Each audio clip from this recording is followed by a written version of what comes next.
Entretien politique avec Luc Vatel, maire de Bougival. Bonjour. Bonjour.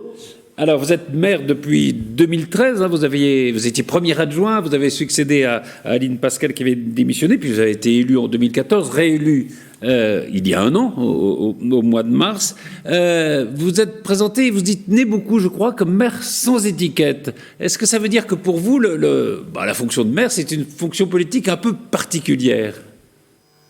Oh ben oui, tout à fait. Quand on est adjoint, on est toujours en arrière de la scène. Quand on est maire, on est devant la scène.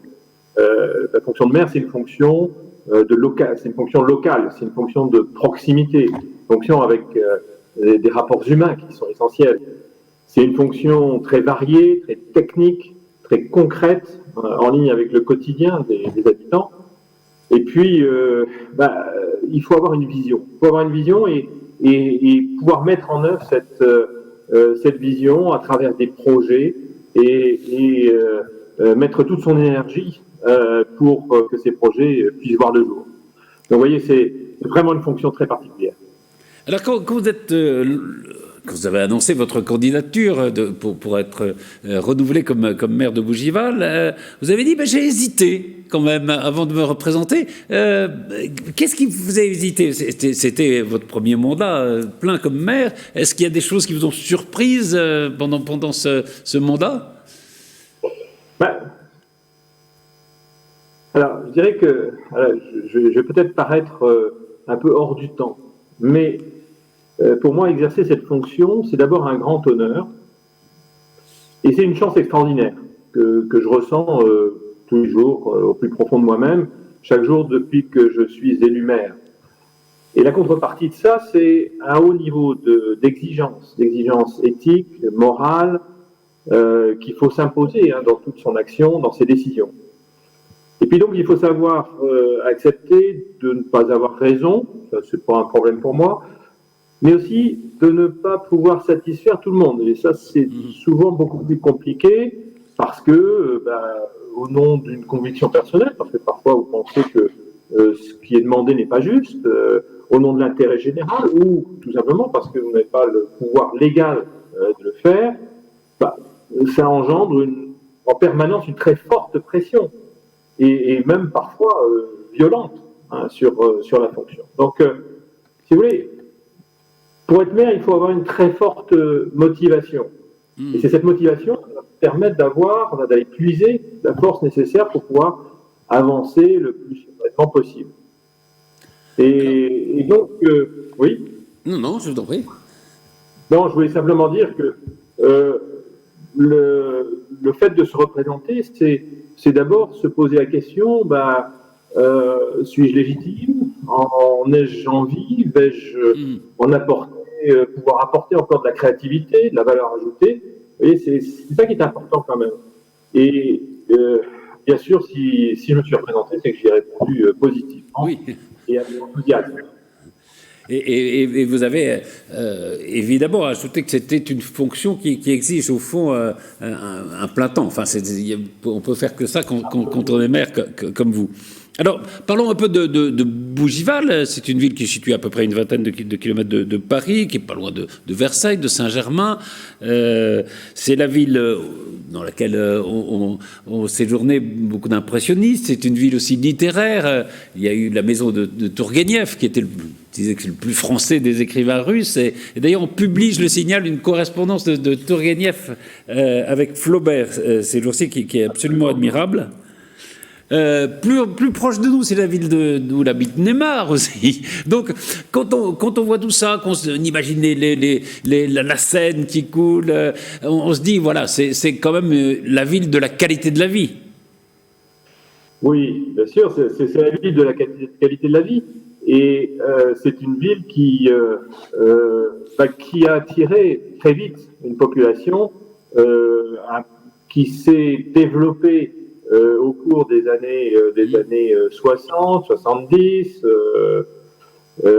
qui a, par sa proximité à la fois avec la vallée de l'automobile, qui a fait la richesse des Yvelines, et sa proximité de la Défense et de Paris, qui a attiré des urbains parisiens qui avaient besoin d'aller dans un cadre vert, dans un air plus propre, etc.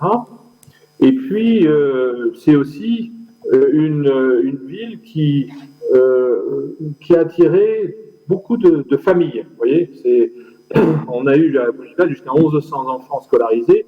À l'époque, c'était dans les années 80 pour 8500 habitants.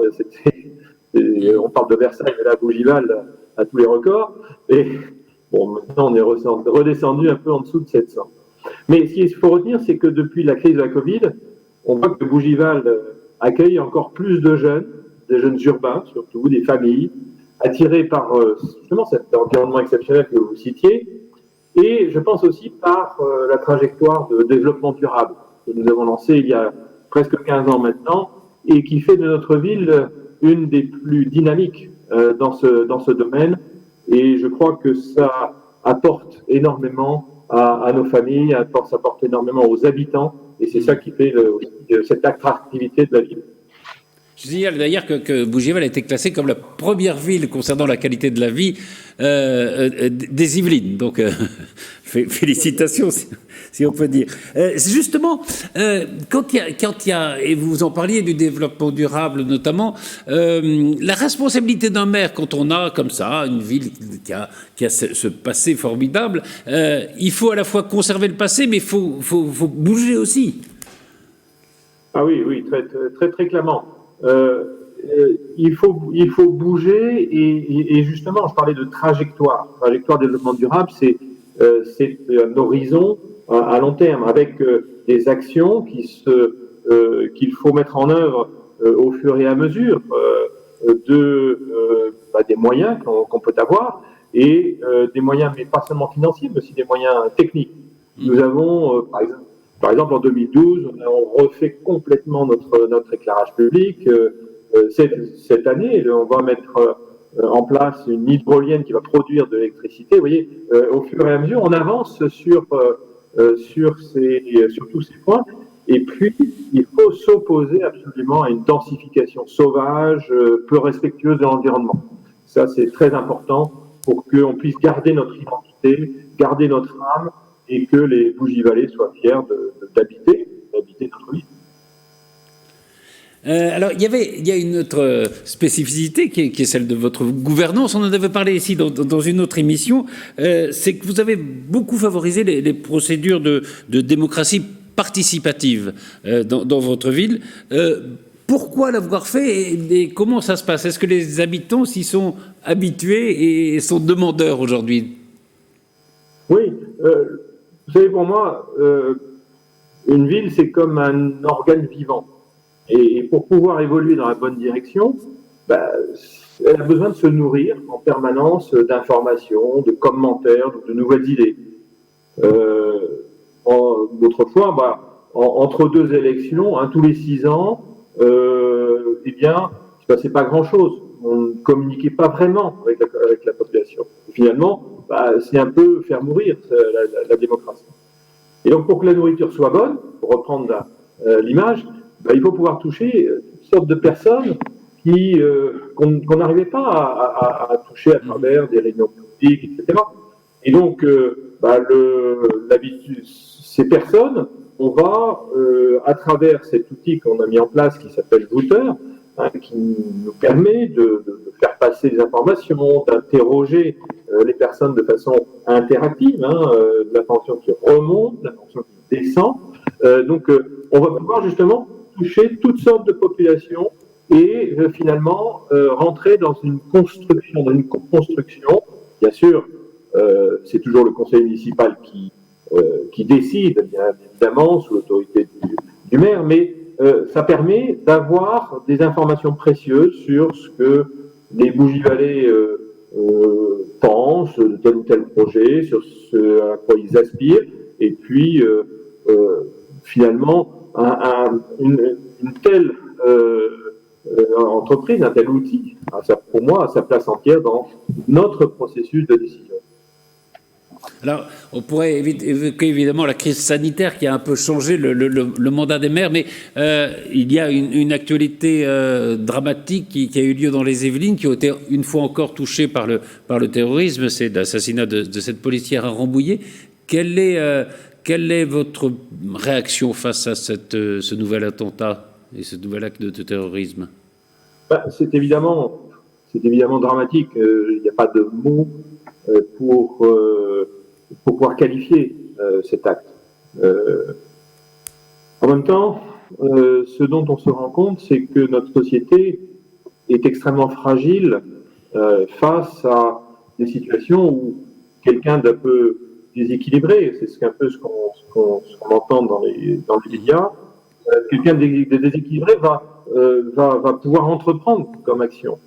Et notre société n'arrive pas finalement à pouvoir circonscrire ce type de situation parce que elle est le fait de personnes qui décident dans leur coin, de façon très isolée manifestement, d'agir.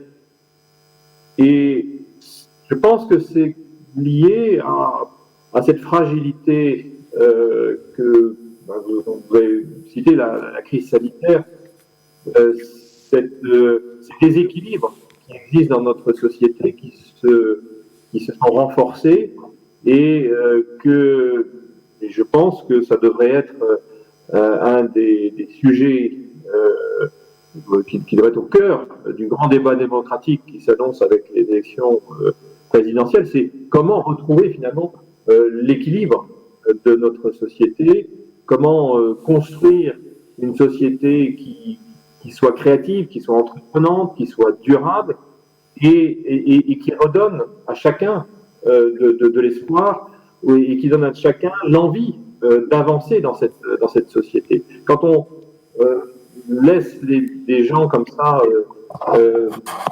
sans pouvoir leur donner l'envie de faire partie de cette société, malheureusement, ces